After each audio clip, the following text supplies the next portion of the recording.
Sheikh chilli की कहानी। तेंदुए का शिकार। भले ही शेख चिल्ली बेवकूफ़ी भरी बातें और काया था, लेकिन एक दिन शेख चिल्ली की किसी काबिलियत को देखते हुए झज्जर नवाब शेख फारूक ने उसे अपने यहाँ नौकरी दे दी। दिन बीतते गए और शेख ईमानदारी से अपना काम करता रहा। एक दिन नवाब शिकार खेलने के लिए जंगल जा रहे थे। उन्हें शिकार के लिए जाता देख शेख ने कहा, महाराज, मैं भी आपके साथ आना चाहता हूँ। नवाब ने हंसते हुए उसे समझाया कि तुम वहां नहीं जा सकते हो। तुमने जीवन में कभी किसी चूहे का भी शिकार नहीं किया होगा, तो तुम जंगल चलकर क्या करोगे। झज्जर नवाब से ये सुनकर दुखी आवाज में शेख चिल्ली बोला, आप मुझे अपनी काबिलियत दिखाने का एक मौका तो दीजिए। नवाब ने उसकी जिद देखकर शेख चिल्ली के हाथ में भी एक बंदूक थमा दी। अब सभी एक साथ काले सर जंगल की ओर बढ़ने लगे। कुछ दूर पहुंचकर सब शिकार का इंतजार करने के लिए अपनी अपनी जगह पर खड़े हो गए। नवाब साहब ने शेख चिल्ली को अपने साथ खड़े रहने को कहा।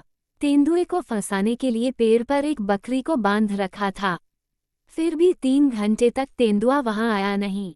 इतने में चिल्लाते हुए शेख चिल्ली ने पूछा कि कहाँ गया तेंदुआ, अब तक आया क्यों नहीं। नवाब के पास में ही खड़े एक शिकारी ने कहा कि तुम चुप रहो, वरना सारा काम बिगाड़ दोगे। इतने में ही शेख चिल्ली मन में ही ख्याली पुलाव पकाने लगा। उसके मन में हुआ कि 1-2 तेंदुए का शिकार करने के लिए इतने सारे लोग यहाँ आ गए हैं।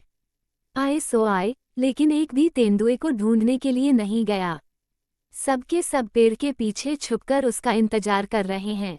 फिर शेख के मन में हुआ कि मेरा बस चले तो मैं बंदूक लेकर सीधा तेंदुए को ढूंढने के लिए निकल जाऊं। उसे ढूंढकर उसके पीछे पीछे चुपचाप से चलने लगूंगा और जैसे ही वो मेरे तरफ देखेगा तो उसका शिकार कर दूंगा। इतना सोचती ही शेख ने खुद से कहा कि वैसे सुना है कि तेंदुए बहुत तेज दौड़ते और बड़ी छलांग भी लगाते हैं। अगर वो मेरे ऊपर चढ़ गया तो क्या होगा। इस विचार को शेख चिल्ली ने अपने मन से जाने दिया। उसने कहा कि क्या हुआ अगर वो तेज दौड़ता है, क्या मैं उससे कम हूँ।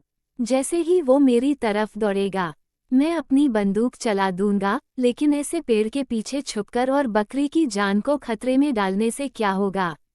सब के सब यहाँ डरपोक हैं। तभी जोर से बंदूक चलने की आवाज आई। आवाज सुनते ही शेख चिल्ली चिल्लाया, तेंदुआ मर गया। सब लोग पेड़ के पीछे से बाहर निकल आए। उन्होंने देखा कि बकरी जैसे की तैसे ही पेड़ पर बंधकर घास खा रही है। कुछ दूर उन लोगों ने नजर दौड़ाई तो तेंदुए को मरा पाया। सबको लगा कि शेख चिल्ली ने ही तेंदुए का शिकार किया है। सबने शेख चिल्ली को बधाई दी। सबसे वाहवाही मिलने पर शेख चिल्ली खुश हो गया, लेकिन उसे खुद समझ नहीं आया कि आखिर तेंदुआ मरा कैसे।